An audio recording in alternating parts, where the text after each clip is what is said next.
Hello students, അപ്പോൾ ഇന്നത്തെ ക്ലാസ്സിലേക്ക് കിടക്കാം. അപ്പോൾ നമ്മളിന്ന് അൺബാലൻസ് ട്രാൻസ്പോർട്ടേഷൻ പ്രോബ്ലമാണ് ചെയ്യാൻ പോകുന്നത്. Okay, unbalance transportation problem. അപ്പോൾ നമ്മൾ ഇത്രയും ക്ലാസ്സുകളിലായിട്ട് നമ്മൾ പഠിച്ചിട്ടുള്ളത് ബാലൻസ് ട്രാൻസ്പോർട്ടേഷൻ പ്രോബ്ലം. എന്താണ് balance transportation problem? Okay, sum of D is equal to sum of S, that is total demand is equal to total supply. അപ്പോൾ ആ കേസിൽ മാത്രമാണ്, അതാണ് ബാലൻസ്ഡ് ട്രാൻസ്പോർട്ടേഷൻ പ്രോബ്ലം എന്ന്. അപ്പോൾ നമ്മൾ അങ്ങനെ അല്ലാത്ത കേസ്, അതായത് ഡിമാൻഡും സപ്ലൈയും ഈക്വൽ അല്ലാതിരിക്കുന്ന കേസ്, അതാണ് നമ്മളിനി ചെയ്യാൻ പോകുന്നത്. Okay, if supply exceeds demand then we add A column. ഒരു ഡമ്മി കോളം നമ്മൾ ആഡ് ചെയ്യുന്നു. അതിന് നമ്മൾ യൂണിറ്റ് ട്രാൻസ്പോർട്ടേഷൻ ചാർജായിട്ട് നമ്മൾ അപ്ലൈ ചെയ്യുന്നത് 0 ആണ്. Okay, if demand exceed supply then we add a row where the unit transportation cost is 0 there. Okay, അപ്പോൾ നമ്മൾ അങ്ങനെയുള്ള പ്രോബ്ലംസ് എങ്ങനെയാണ് ചെയ്യുന്നത് എന്ന് നോക്കാം. A product is manufactured by 4 factories P, Q, R and S. The unit production cost of these products are 2, 3, rupees 2, rupees 3, rupees 1 and rupees 5 respectively. Production cost, okay, ഒരു യൂണിറ്റിന് unit production cost of these products are P ഇതാക്കാനുള്ള production cost എത്രയാണ്? 2, ക്യൂൻ്റെത് 3, ആറിൻ്റെത് 1, എസിൻ്റെ production cost 5. Their production capacities, അതിൻ്റെ capacities എത്രയ്ക്കാണ്? 50, 70, 30 and 50 units respectively. These factories supply the product to 4 stores. Okay, 4 സ്റ്റോറിലേക്കാണ് ഈ PQRS എന്ന് പറഞ്ഞ ഫാക്ടറീസ് സപ്ലൈ ചെയ്യുന്നത്. Okay, demand of which are 25, 35, 105 and 20 units. അപ്പോൾ ഡിമാൻഡും നമുക്ക് തന്നിട്ടുണ്ട്. Unit transport cost incurred in rupees for each factory to each store is given below. അപ്പോൾ ഞാനതൊന്ന് ബോർഡിൽ എഴുതാം. അപ്പം ട്രാൻസ്പോർട്ടേഷൻ കോസ്റ്റ് ആണ് ഇങ്ങനെ എഴുതിയിരിക്കുന്നത്. പിന്നെ determine the extent of deliveries from each of the factories to each of the stores so that the total production and transportation cost is minimum. Find out the initial feasible solution. അപ്പോൾ എന്താണ് question തിരിച്ചു വെച്ചിരിക്കുന്നത്? Determine the extent of deliveries from each of the factories to each of the stores so that the total production and total cost is minimum. അപ്പോൾ total പ്രൊഡക്ഷനും total കോസ്റ്റും minimum ആയിട്ട് നമ്മളോട് extent of deliveries അല്ലേ, extent of deliveries ആണെങ്കിൽ minimum transportation charge തന്നെയാണ്. For each of the factories to each of the store, that is find out initial feasible solution എന്ന് അവർ ബ്രാക്കറ്റിൽ എഴുതി തന്നിട്ടുണ്ട്. അപ്പോൾ ക്വസ്റ്റ്യൻ ഇങ്ങനെയാണ്: determine the extent of deliveries from each of the factories to each of the stores so that the total production and total cost is minimum. Okay, അപ്പോൾ minimum transportation cost തന്നെയാണ് കണ്ടുപിടിക്കാൻ പറഞ്ഞിരിക്കുന്നത്. Find out initial feasible solution. Initial feasible solution നമ്മൾ നേരത്തെ പഠിച്ച ഏതെങ്കിലും ഒരു മെത്തേഡിൽ ചെയ്താൽ മതി. നമ്മൾ ആദ്യം തന്നെ തന്നിരിക്കുന്ന ക്വസ്റ്റ്യൻ ഏതിലാണ് വരുന്നത് നോക്കാം. ഇപ്പോൾ ബാലൻസ്ഡ് ആണോ അൺബാലൻസ്ഡ് ആണോ എന്ന് ഇങ്ങനെ ചെക്ക് ചെയ്യുക.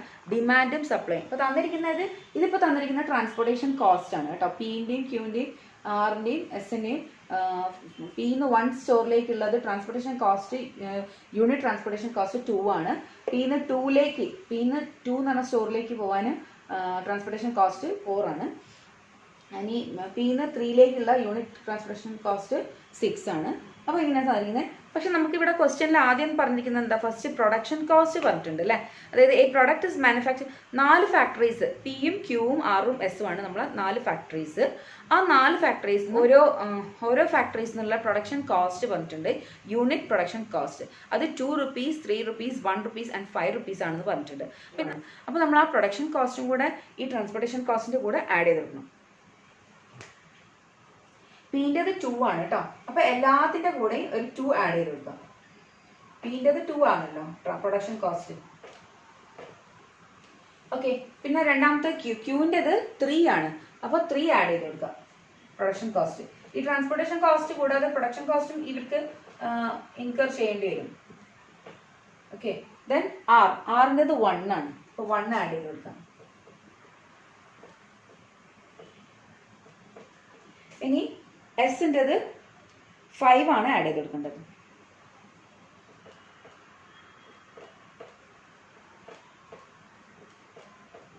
ഓക്കെ, അപ്പോൾ നമുക്ക് ഇപ്പോൾ ടോട്ടൽ എന്താ പ്രൊഡക്ഷൻ കോസ്റ്റും അതുപോലെ ട്രാൻസ്പോർട്ടേഷൻ കോസ്റ്റും യൂണിറ്റ് ചാർജ് നമ്മൾ ആഡ് ചെയ്ത് കഴിഞ്ഞിട്ടുണ്ട്. ഇനി നമുക്ക് പുതിയൊരു വാല്യൂസ് കിട്ടും അല്ലേ. അപ്പോൾ അതൊന്ന് ഞാൻ മാറ്റി എഴുതുകയാണ് ഇവിടെ തന്നെ.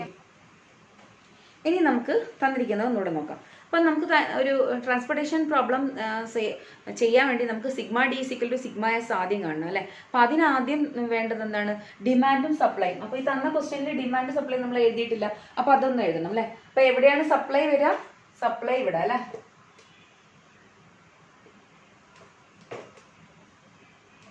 ഓക്കെ, ഇവിടെ ഡിമാൻഡ്.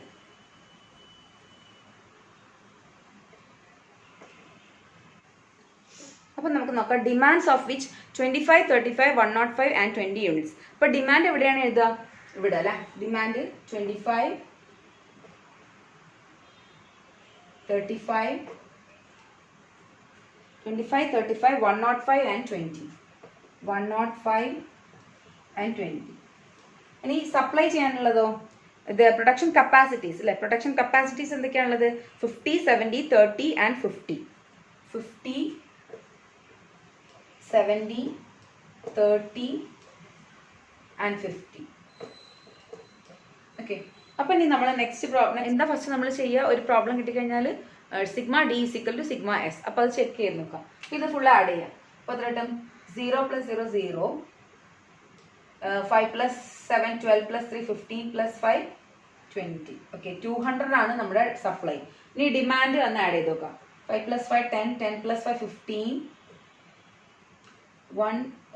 6 + 8 2 8 185. അപ്പം നമുക്ക് ഇങ്ങനെയാണ് കിട്ടിയിരിക്കുന്നത്. സപ്ലൈ എത്ര കിട്ടിയിരിക്കുന്നത്? 200, ഡിമാൻഡ് 185. അപ്പം ഇവിടെ എന്താണ്? Supply exceeds demand. Supply exceeds demand ആണെങ്കിൽ എന്ത് ചെയ്യണം? then we have to add a column. Okay, you have to add a dummy column. അപ്പോൾ മറന്നു പോകരുത്. if supply exceeds demand, we have to add a column. if demand exceeds supply, then we have to add a row. Okay, കോളത്തിനെ introduce ചെയ്യണം. അപ്പോൾ ആരെയാണ് column എവിടെയാണ് നമ്മൾ introduce ചെയ്യുന്നത്? അപ്പം നമ്മൾ ഈ സപ്ലൈൻ്റെ ഉള്ളിൽ തന്നെ ആക്കണമല്ലോ. നമ്മൾ കാര്യം ചെയ്യാം, ഇവിടെ നിങ്ങോട്ട് ഇതൊന്ന് മാറ്റി വയ്ക്കാം. അതായത് ഈ കോളത്തിന്റെ ഇടയിൽ ഒരു കോളം, അതായത് 5th സ്റ്റോർ, ഒരു ഡമ്മി സ്റ്റോർ നമ്മൾ ഇൻപുട്ട് ഇടും. Okay, 5th store, that is dummy store. Okay, അപ്പോൾ 5th സ്റ്റോർ നമ്മൾ ഡമ്മി ഇടാണ്. Okay, dummy. നമുക്കിവിടെ 200 ആണ് കിട്ടേണ്ടത് അല്ലേ. അപ്പോൾ ഇവിടെ നമുക്ക് ഇവിടെ 185 വരെ ഉണ്ട് അല്ലേ. ഇത്രയും വരെ 185 ആണ്. അപ്പോൾ ഡിമാൻഡ് എത്രയും കൂടെ കൂട്ടിയാലാണ് നമുക്ക് 200 ആവുക? 15 അല്ലേ. 185 + 15. അപ്പോൾ അതിവിടെ ആഡ് ചെയ്യാം. ഈ ഡമ്മിയിലുള്ള എല്ലാ ഒബ്സർവേഷൻസും എന്തായിരിക്കണം? 0 ആയിരിക്കണം. ഡമ്മിയിലെ യൂണിറ്റ് ട്രാൻസ്പോർട്ടേഷൻ കോസ്റ്റ് 0 ആയിരിക്കണം. അപ്പോൾ ഇത്രയാണ് മെയിനായിട്ട് പറയാനുള്ളത്. അപ്പോൾ നമ്മൾ എന്ത് ചെയ്യണം? ഒരു അൺബാലൻസ്ഡ് ട്രാൻസ്പോർട്ടേഷൻ പ്രോബ്ലത്തിന് ബാലൻസ്ഡ് ട്രാൻസ്പോർട്ടേഷൻ പ്രോബ്ലം ആക്കാൻ നമുക്ക് നോക്കാം. ആരാണ് എക്സീഡ് ചെയ്യുന്നത് അതിനനുസരിച്ച് ചെയ്യാം. If supply exceeds demand, then we add a column. if demand exceeds supply, then we add a row. Okay, എന്നിട്ട് നമ്മൾ ആ ആഡ് ചെയ്യുന്ന റോക്ക് അല്ലെങ്കിൽ ആഡ് ചെയ്യുന്ന കോളത്തിന് നമ്മളിവിടെ എത്രയാണ് എക്സ്ട്രാ വേണ്ടത്? ഇവിടെ 200 ആണ് മാക്സിമം അല്ലേ. അപ്പോൾ 200ലേക്ക് എത്രയാണ്? 185 നമ്മുടെ ഡിമാൻഡ് ഉള്ളൂ. അപ്പോൾ 15 കൂടെ ആഡ് ചെയ്തിട്ടുണ്ടെങ്കിൽ 200 ആയി. അപ്പോൾ നമ്മൾ ഈ ഡിമാൻഡ് 15 ആക്കി എടുക്കുന്നത്, അതായത് 5th സ്റ്റോറിൻ്റെ 5th ഡമ്മി സ്റ്റോറിൻ്റെ ഡിമാൻഡ് 15 ആക്കി എടുത്തിട്ട് നമ്മൾ ഈ കണക്ക് ചെയ്യുന്നത്. ഇനി നമുക്ക് ഏത് മെത്തേഡ് വേണമെങ്കിൽ യൂസ് ചെയ്യാം. നിങ്ങൾക്ക് ഇനി ഇനീഷ്യൽ ഫീസിബിൾ സൊല്യൂഷൻ കണ്ടെത്താൻ വേണ്ടിയിട്ട് north west corner rule apply ചെയ്യാം, ലീസ്റ്റ് കോസ്റ്റ് മെത്തേഡ് അപ്ലൈ ചെയ്യാം, VAM മെത്തേഡ് അപ്ലൈ ചെയ്യാം. അപ്പം ഞാനിപ്പോൾ ഇവിടെ VAM മെത്തേഡാണ് ചെയ്യുന്നത്, കാരണം അത് സ്റ്റാൻഡേർഡ് ആണ്. Okay, north west corner rule method ആണെങ്കിലും ലീസ്റ്റ് കോസ്റ്റ് മെത്തേഡ് ആണെങ്കിലും ഇനീഷ്യൽ ഫീസിബിൾ സൊല്യൂഷൻ നമുക്ക് കറക്റ്റായിട്ട് കിട്ടണമെങ്കിൽ ഏറ്റവും നല്ലത് VAM തന്നെയാണ്. അതുകൊണ്ടാണ് ഞാൻ അത് എടുക്കുന്നത്. ചില സമയത്ത് മറ്റേതാണെങ്കിൽ ഡിജനറസി വരും. അതുകൊണ്ടാണ് ഞാൻ ഇതിപ്പം VAM എടുക്കാൻ കാരണം. ഓക്കെ, അപ്പം ഞാൻ VAM കണക്ട് ചെയ്യാൻ പോവാണ്. ഞാനതൊന്ന് മാറ്റി ചെയ്യുന്നുണ്ട് കേട്ടോ. അപ്പം ഇത് അത്രയും ആലോചിക്കേണ്ട ഒരു കാര്യം എന്ന് പറഞ്ഞിട്ടുണ്ടെങ്കിൽ എവിടെയാണോ കുറവ് വന്നിരിക്കുന്നത് ആ കുറവ് വന്നോടത്ത് നമ്മൾ ഒരു കോളം കൂടെ അതായത് ഇവിടെ ഡിമാൻഡാണ് കുറവ് അല്ലേ. അപ്പോൾ ഡിമാൻഡിന് വേണ്ടിയിട്ട് നമ്മൾ എന്താക്കുക, ഒരു കോളം കൂടെ ഇട്ട് കൊടുക്കുന്നു.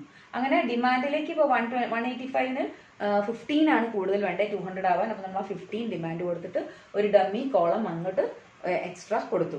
അതിൽ ഓരോ യൂണിറ്റ് കോസ്റ്റ് ട്രാൻസ്പോർട്ടേഷൻ കോസ്റ്റ് 0 ആക്കിയിട്ട് എടുക്കാം. ഇനി നമ്മൾ സാധാരണ പോലെ ചെയ്യുന്നതിന് അപ്പോൾ നമ്മളൊന്ന് മാറ്റി എഴുതിയിട്ടുണ്ട്. ഇനിയിപ്പം നമുക്കൊന്ന് ചെയ്ത് നോക്കാം. അപ്പോൾ 1 2 3 4 5 എന്ന് പറഞ്ഞ ഡമ്മി റോ വന്നിട്ടുണ്ട്, ഡമ്മി കോളം വന്നിട്ടുണ്ട്. P എന്ന് പറയുന്നത് P എന്ന് പറയുന്നതും Q എന്ന് പറയുന്നതും R എന്ന് പറയുന്നത് ഫാക്ടറീസ് ആണ്. ഞാനൊരു കാര്യം ചെയ്യാം, കോളംസ് ഒന്ന് വരച്ചിട്ടേക്കാം. ഇനി നമുക്ക് എന്താണ് ചെയ്യേണ്ടത്? എല്ലാത്തിനും ഒരു കുഞ്ഞ് സ്ക്വയർ റൂൾ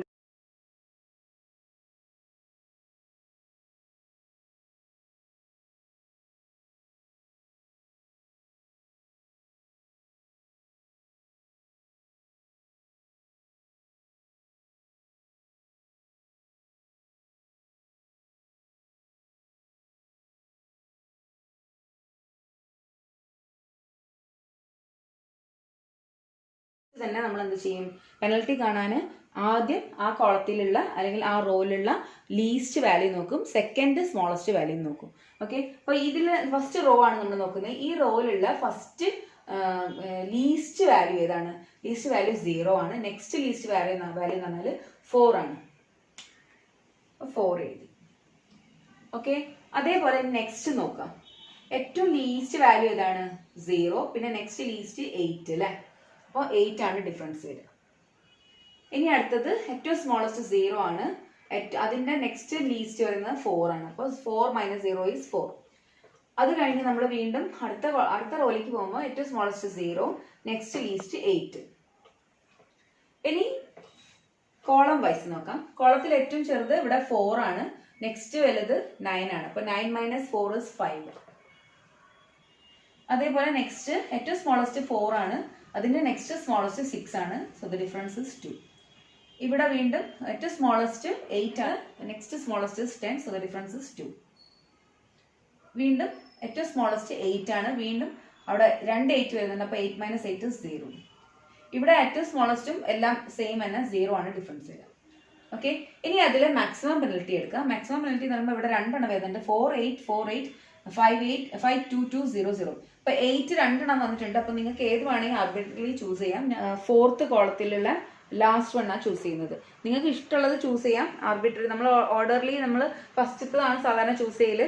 ഞാനൊരു കാണിച്ച് ഞാനിപ്പം ഈ കണക്കിൽ ഞാൻ ഏറ്റവും ഇതാണ് ചൂസ് ചെയ്യുന്നത്. നിങ്ങൾക്ക് ആർബിട്രറി ഏത് വേണമെങ്കിൽ ചൂസ് ചെയ്യുന്നത് കൊണ്ട് ഞാനിപ്പോൾ തൽക്കാലം ഇതാണ് ചൂസ് ചെയ്യുന്നത് കേട്ടോ.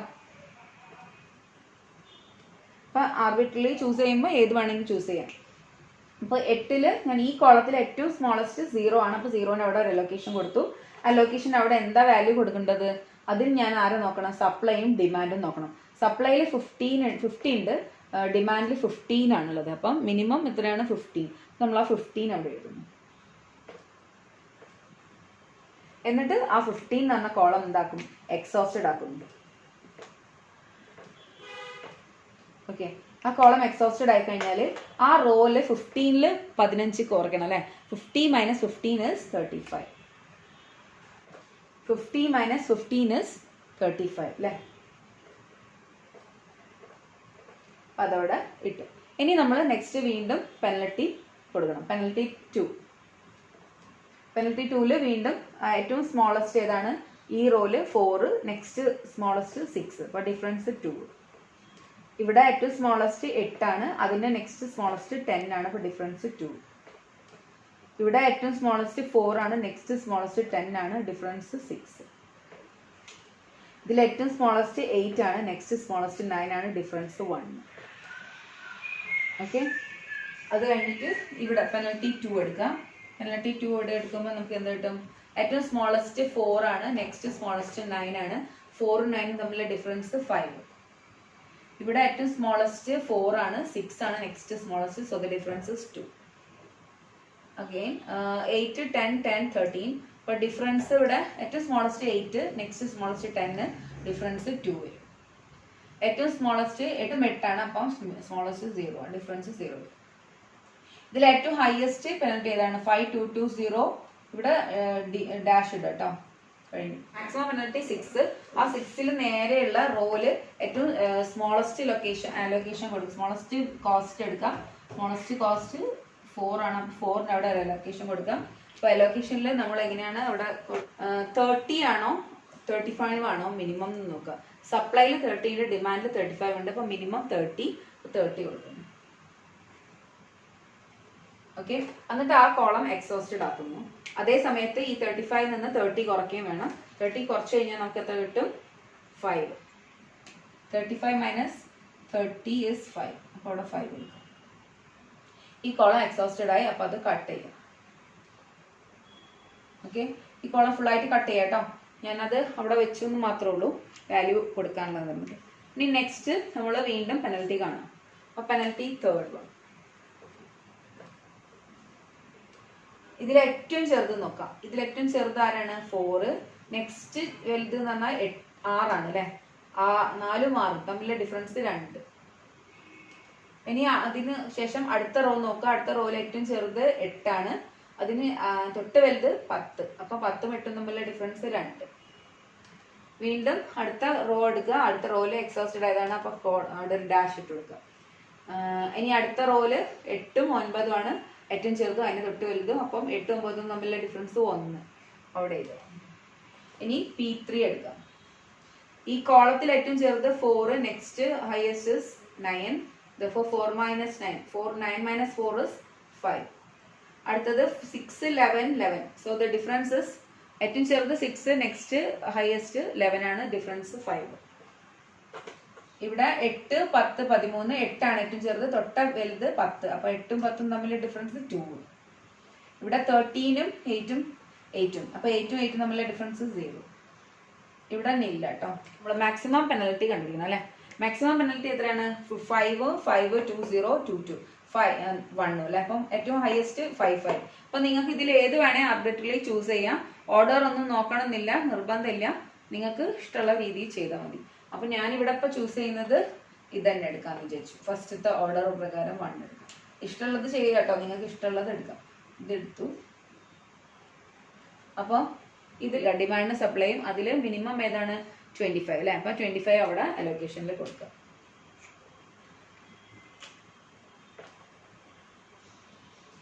ഓക്കെ, അലോക്കേഷനിൽ 25 കൊടുത്തു കഴിഞ്ഞു. അലോക്കേഷൻ കൊടുത്തു കഴിഞ്ഞാൽ പിന്നെ എന്താ ചെയ്യണം? ആ ഒരു കോളം എക്സോസ്റ്റഡ് ആയി. അതേ സമയത്ത് ഈ 50 നിന്ന് നമ്മൾ 25 കുറയ്ക്കുന്നുണ്ട്, അവിടെ 25 ആകുകയും ചെയ്യും. ഓക്കെ, അപ്പൊ ഞാനിത് എക്സോസ്റ്റഡ് ആയിട്ടുള്ള കോളം ഒന്ന് കട്ട് ചെയ്യുന്നുണ്ട് കേട്ടോ. ഇതും ഇവിടെയും കട്ട് ചെയ്യാം, ഞാൻ ജസ്റ്റ് മാർക്ക് ചെയ്യുന്നു മാത്രം. ഇനി അത് കഴിഞ്ഞ് കഴിഞ്ഞാൽ ആ കളി കഴിഞ്ഞു. ഇനി നെക്സ്റ്റ് P4 ആണ്. P4 പെനൽറ്റി എടുക്കുമ്പോൾ വീണ്ടും നോക്കുക. 6, 8, 13. ദാറ്റ് ഈസ് 6 ആണ് ഏറ്റവും ചെറുത്, നെക്സ്റ്റ് വലുത് എന്ന് പറഞ്ഞാൽ 8 ആണ്. 6ഉം 8ഉം തമ്മിലുള്ള ഡിഫറൻസ് 2.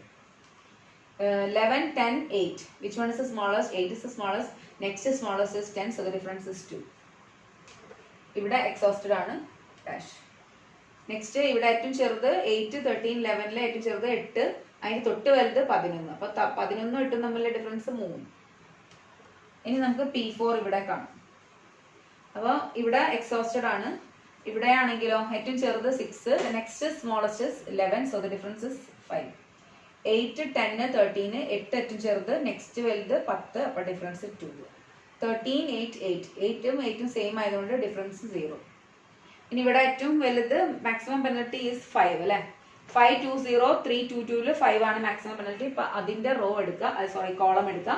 ആ കോളത്തിൽ ഏറ്റവും ചെറുത് നോക്കുക, 6 ആണ്. അപ്പൊ 6ന് നേരെ നമ്മൾ ഒരു അലൊക്കേഷൻ കൊടുക്കുക. ആ അലൊക്കേഷൻ കൊടുത്തു കഴിഞ്ഞാൽ ആ ലൊക്കേഷനിൽ എന്താണ് കൊടുക്കേണ്ടത്? സപ്ലൈ നോക്കുക, ഡിമാൻഡ് നോക്കുക. സപ്ലൈയിൽ 25 ഉണ്ട്, ഡിമാൻഡിൽ 5. അപ്പം which one is minimum? 5. Put there 5. എന്നിട്ട് ആ കോളം എക്സോസ്റ്റഡ് ആയിട്ടുണ്ട്, അപ്പൊ അതവിടെ ക്രോസ് ആക്കുക. ഓക്കെ, ക്രോസ് ആക്കി കഴിഞ്ഞിട്ടുണ്ടെങ്കിൽ ഇവിടെ നിന്ന് 5 പോയില്ലേ, അതായത് ഈ 25ൽ നിന്നാണ് 5 എടുത്തിരിക്കുന്നത്. 25 മൈനസ് 5 ഇസ് 20. ഓക്കെ, ഇനി അടുത്തത് വീണ്ടും നമ്മൾ പെനൽറ്റി കാണാം. Penalty P5. ഇനി 8ഉം 13ഉം മാത്രമേ ഉള്ളൂ, അപ്പൊ ഡിഫറൻസ് 5 വരും. ഇവിടെ 8ഉം 10ഉം ഡിഫറൻസ് 2 വരും. ഇവിടെ എക്സോസ്റ്റഡ് ആണ്. 8ഉം 13ഉം 5 വരും. ഇവിടെ P5 എടുക്കുമ്പോൾ ഇവിടെ എക്സോസ്റ്റഡ്, ഇവിടെ എക്സോസ്റ്റഡ്. ഇവിടെ 8ഉം 10ഉം വരും, 13ഉം വരും അല്ലെ. അപ്പം 8ഉം 10ലും 13ലും ഏറ്റവും ചെറുത് 8, തൊട്ട വലുത് 10, അപ്പൊ ഡിഫറൻസ് 2. ഇവിടെ 13, 8, 8. ദാറ്റ് ഈസ് 8ഉം 8ഉം തമ്മിലുള്ള ഡിഫറൻസ് 0. ഇവിടെ എക്സോസ്റ്റഡ് ആണ് പോയത് അല്ലെ. മാക്സിമം പെനൽറ്റി എന്ന് പറയുന്നത് 5 ആണ്. നിങ്ങൾക്ക് ഏത് വേണമെങ്കിലും ആർബിട്രറി ചൂസ് ചെയ്യാം. ഇപ്പം ഈ ഒരു കോളത്തിലുള്ളത് ഞാൻ ചൂസ് ചെയ്യുന്നത്. നിങ്ങൾ ഇഷ്ടമുള്ളത് എടുക്കാം കേട്ടോ. ഈ 5ഓ ഈ 5ഓ എടുക്കാം. ഓക്കെ, അപ്പൊ ഞാൻ ഒരു കാര്യം ചെയ്യാം, ഞാൻ ഇവിടെ എടുക്കാമെന്ന് വിചാരിച്ചു. അതായത് ഈ 5ന് എടുക്കാം. ആർബിട്രറിലി എന്ന് പറയുമ്പോൾ നിങ്ങൾക്ക് ഏത് വേണമെങ്കിലും എടുക്കാമല്ലോ. അപ്പൊ അതുകൊണ്ട് ഞാൻ ഏത് വേണമെങ്കിലും എടുക്കുന്നു. അപ്പോൾ 5 എടുക്കുന്നു. 5 എടുത്താൽ എനിക്ക് ഇവിടെ കിട്ടും. ഓക്കെ, ഏറ്റവും സ്മോളസ്റ്റ് 8ഉം 13ലും 8 ആണ്. അപ്പോൾ അവിടെ ഒരു അലോക്കേഷൻ കൊടുത്തു കഴിഞ്ഞാൽ 20ഉം 35ഉം നോക്കാം. 20ഉം 35ൽ ഏറ്റവും സ്മോളസ്റ്റ് ചെയ്താൽ 20. അപ്പോൾ അവിടെ 20 എന്ന് മാർക്ക് ചെയ്യാം. 20 കിട്ടിക്കഴിഞ്ഞാൽ ഉടനെ തന്നെ എന്ത് ചെയ്യണം? ആ കോളം എക്സോസ്റ്റഡ് ആയി. അപ്പോൾ നമ്മൾ ആ കോളം ഫുള്ളായിട്ട് കട്ട് ചെയ്യാം. ഇനി ആ 20 ഇവിടെ 35ൽ കുറയ്ക്കണ്ടേ? 20 - 35 is 15 അല്ലേ? 15 ഞാൻ ഇവിടെ എഴുതി. ഇനി നെക്സ്റ്റ് പെനൽറ്റി 6 എടുക്കാം. പെനൽറ്റി 6ൽ ഇവിടെ 8 ഉണ്ട്, ഇവിടെ 10 ഉണ്ട്, ഇവിടെ ഒന്നുമില്ല, ഇവിടെ ആകെ ഒരെണ്ണേ ഉള്ളൂ 13. P6 ഇവിടെ എടുക്കുക. ഇവിടെ എക്സോസ്റ്റഡ്, ഇവിടെ എക്സോസ്റ്റഡ്, ഇവിടെ 8ഉം 10ഉം 13ഉം ഉണ്ട്. അപ്പൊ ഡിഫറൻസ് ഏറ്റവും ചെറുത് 8 എടുക്കുക, 10 ആണ് next smallest. So the difference is 2. അപ്പൊ അവിടെ 2 എഴുതുക. ഇത് എക്സോസ്റ്റഡ് ആയതാണ്, ഇത് എക്സോസ്റ്റഡ് ആയതാണ്. ഏറ്റവും മാക്സിമം പെനൽറ്റി ഏതാണ്? 8, 10, 13ല് 2ല് ഏറ്റവും മാക്സിമം പെനൽറ്റി 13 ആണ്. അപ്പൊ 13ന് നേരെയുള്ള റോ എടുക്കുക. ആ റോന്റെ അവിടെ ഒരു അലോക്കേഷൻ കൊടുക്കുക. ആ അലോക്കേഷൻ കൊടുത്തു കഴിഞ്ഞാൽ നമുക്ക് എന്ത് കിട്ടും? ഇവിടെ 15 ഉണ്ട്, ഇവിടെ 105 ഉണ്ട്. അപ്പൊ വിച്ച് വൺ ഇസ് മിനിമം? 15ഉം 105ലും മിനിമം 15. അപ്പൊ 15 നമ്മൾ ഇവിടെ കൊടുക്കുന്നു. എന്നിട്ട് ആ കോളം എക്സോസ്റ്റഡ് ആക്കുന്നു. അതേസമയം 105 നിന്ന് 15 കുറയ്ക്കുകയും വേണം. അപ്പൊ 15 105 കുറച്ചാൽ എത്ര കിട്ടും? 90 അല്ലേ? ഓക്കെ, 90 കിട്ടും. ഓക്കെ, ഇവിടെ നമ്മൾ ഈ കോളം ക്യാൻസൽ ആക്കുന്നു. ഓക്കെ, ആ റോ ക്യാൻസൽ ആയി. ഇനി നമുക്ക് വീണ്ടും അടുത്ത P7 കാണും. P7 കാണുമ്പം ഈ കോളത്തിൽ ആകെ, ഈ റോയിൽ ആകെ 8 ഉള്ളൂ, ഈ റോയിൽ 10 ഉള്ളത്. ഇത് എക്സോസ്റ്റഡ് ആണ്, ഇതും എക്സോസ്റ്റഡ് ആയി. ഇനി P7 ഇവിടെ എടുക്കുമ്പം ഇത് എക്സോസ്റ്റഡ്, ഇത് എക്സോസ്റ്റഡ്, ഇത് എക്സോസ്റ്റഡ് അല്ല, 8ഉം 10ഉം ഉണ്ട്. അപ്പം ഈ 8ഉം 10ഉം ഡിഫറൻസ് 2 ആണ്. ഇത് എക്സോസ്റ്റഡ്, ഇത് എക്സോസ്റ്റഡ്. അപ്പൊ ഏറ്റവും വലുത് ഏതാണ്? 8, 10, 2. Maximum penalty 10. സോ 10ന് നേരെ ഉള്ളത് ചൂസ് ചെയ്യാം. അപ്പൊ നമുക്ക് ഇവിടെയാണ് ഒരു അലോക്കേഷൻ കൊടുക്കേണ്ടത്. ആ അലോക്കേഷനിൽ എന്ത് കൊടുക്കണം എന്ന് എങ്ങനെയാണ് തീരുമാനിക്കുന്നത്? അതിന്റെ ഡിമാൻഡും സപ്ലൈ നോക്കിയിട്ട്. ഡിമാൻഡ് 90യും സപ്ലൈ 70യും. അപ്പോൾ which one is minimum? 70. Write the 70. എന്നിട്ട് ആ 70 വന്ന ആ കോളം കട്ടാക്കാം. അത് റോ ആണ് അല്ലേ? അപ്പൊ ആ റോ നമ്മൾ ക്യാൻസൽ ചെയ്യുന്നു. അപ്പൊ നമുക്ക് ഇവിടെ ഇനി ഈ കോളത്തിൽ ബാക്കി എന്തുണ്ടാവും? ഇവിടെ നമുക്ക് 90 - 70 ചെയ്യണം. 90 - 70 is 20. So write there. Okay, അപ്പൊ ഞാൻ എങ്ങനെയോ ഇവിടെ സ്ഥലമില്ല, 20 എഴുതിയിട്ടുണ്ട്. കാണുന്നുണ്ടാവും എന്ന് വിചാരിക്കുന്നു. 20 കേട്ടോ, ഇവിടെ താഴെ. അതായത് 105 കട്ട് ചെയ്ത് 90 ആക്കി, 90 കട്ട് ചെയ്ത് 20 ആക്കി എഴുതിയിട്ടുണ്ട്. ഇനി എനിക്ക് എഴുതേണ്ടത് P8 അല്ലെ? ഓക്കെ, അതായത് ഈ കോളം ഞാൻ 70ന്റെ കോളം കട്ട് ചെയ്തു. 90 ആണെങ്കിൽ 70 കുറച്ചിട്ട് ബാക്കി 20 എഴുതി വെച്ചിട്ടുണ്ട്. ഇനി P8 കാണണം. പെനൽറ്റി 8. പെനൽറ്റി 8ന് ആകെ ഉള്ളത് 8 ആണ് ഇവിടെ ഉള്ളത്. 8 അവിടെ എഴുതി. ഈ രണ്ടാമത്തെ റോ എക്സോസ്റ്റഡ് ആയിട്ടുണ്ട്, മൂന്നാമത്തെ റോ എക്സോസ്റ്റഡ് ആയി, നാലാമത്തെ റോ എക്സോസ്റ്റഡ് ആയി. ഇനി കോളത്തിൽ P8ല് ഈ കോളം എക്സോസ്റ്റഡ് ആണ്, ഈ കോളം എക്സോസ്റ്റഡ് ആണ്. ഇവിടെ 8 ഉണ്ട്, അപ്പൊ 8 എഴുതി. ഇവിടെ 8 എക്സോസ്റ്റഡ് ആണ്, ബാക്കി എല്ലാ കോളംസ് എക്സോസ്റ്റഡ് ആണ്. അപ്പൊ നമുക്ക് ആകെ ഇനി 8 മാത്രമേ ഉള്ളൂ. അപ്പൊ ഇതിന്റെ കോളത്തിൽ നമ്മളൊരു അലോക്കേഷൻ കൊടുക്കുന്നു. ആ അലോക്കേഷനിൽ അവിടെ എന്താ വരിക? ഇവിടെ 20 ഉണ്ട്, ഇവിടെ ആണെങ്കിലും 20 അല്ലെ? സെയിം ആണ് വരിക. എപ്പോഴും ലാസ്റ്റത്തത് സെയിം ആയിട്ട് വരും. ഡിമാൻഡും സപ്ലൈ സെയിം ആയിട്ട് വരും. നമ്മളവിടെ 20 എന്ന് കൊടുക്കാം. ഓക്കെ, ഇനി നമുക്ക് ചെയ്യാനുള്ളത് അലോക്കേറ്റഡ് സെൽസ് ശരിയാണോ എന്നുള്ളത് അല്ലെ? അലോക്കേറ്റഡ് സെൽസ് എങ്ങനെയാ ചെക്ക് ചെയ്യാം? അലോക്കേറ്റഡ് സെൽസ് അതിന് കാണാനുള്ള ഫോർമുല എന്താണ്? Is equal to m + n - 1 ആയിരിക്കണം അല്ലെ? ഓക്കെ, അലോക്കേറ്റഡ് സെൽസ് ചെക്ക് ചെയ്യാം. ഒരു അലോക്കേറ്റഡ് സെൽ ഇത് 2, 3, 4, 5, 6, 7, 8 എണ്ണം ഉണ്ട്.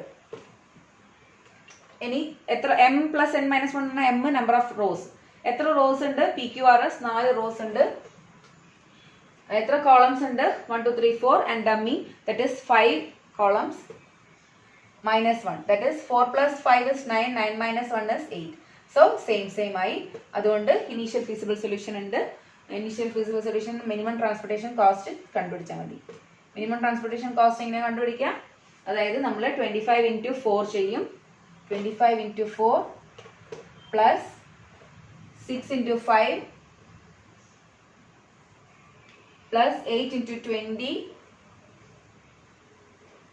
plus 70 into 10 next 30 into 4 next 15 into 13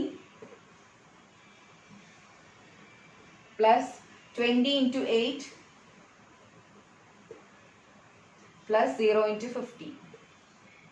അത് നിങ്ങൾ കാൽക്കുലേറ്റർ എടുത്ത് ചെയ്ത് നോക്കുക. 25 into 4 100 ആണ്.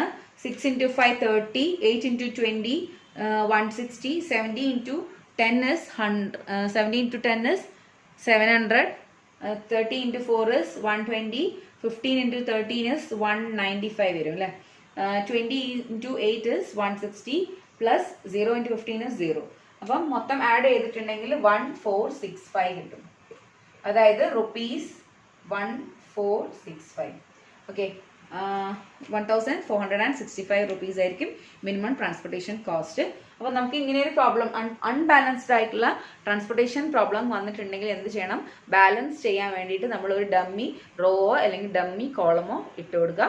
അതിലെ യൂണിറ്റ് ട്രാൻസ്പോർട്ടേഷൻ കോസ്റ്റ് 0 ആക്കി കൊടുക്കുക. ബാക്കി നമ്മൾ ഡിമാൻഡ് ആണെങ്കിലും സപ്ലൈ ആണെങ്കിലും എത്രയാണോ കൂട്ടേണ്ടത് അല്ലെങ്കിൽ എത്രയാണോ അഡ്ജസ്റ്റ് ആക്കേണ്ടത് അത് നമ്മൾ അഡ്ജസ്റ്റ് ചെയ്ത് കൊടുക്കുക. അപ്പോൾ നമുക്ക് ഏതൊരു ട്രാൻസ്പോർട്ടേഷൻ പ്രോബ്ലം കിട്ടിക്കഴിഞ്ഞാലും നമ്മൾ ആദ്യം ചെയ്യേണ്ടത് എന്താണ്? ഫസ്റ്റ് നമ്മൾ ബാലൻസ്ഡ് ആണോ ചെക്ക് ചെയ്യുക. ബാലൻസ്ഡ് അല്ലെങ്കിൽ ബാലൻസ് ആക്കിയിട്ട് ചെയ്യുക. ഓക്കെ, അപ്പോൾ ഇത്രയേ ഉള്ളൂ. ഇനി ബാലൻസ് ആക്കി ചെയ്യുമ്പോൾ നിങ്ങൾക്ക് ഇഷ്ടമുള്ള മെത്തേഡ് യൂസ് ചെയ്യാം. നോർത്ത് വെസ്റ്റ് കോർണർ മെത്തേഡ് ചെയ്യാം, അല്ലെങ്കിൽ ഈസ്റ്റ് കോസ്റ്റ് മെത്തേഡ് ചെയ്യാം, അല്ലെങ്കിൽ VAM ചെയ്യാം. നിങ്ങൾക്ക് ഇഷ്ടമുള്ള മെത്തേഡ് യൂസ് ചെയ്യുക, കണ്ടുപിടിക്കുക. ഓക്കെ, അപ്പോൾ ഇത്രയേ ഉള്ളൂ. ശരി.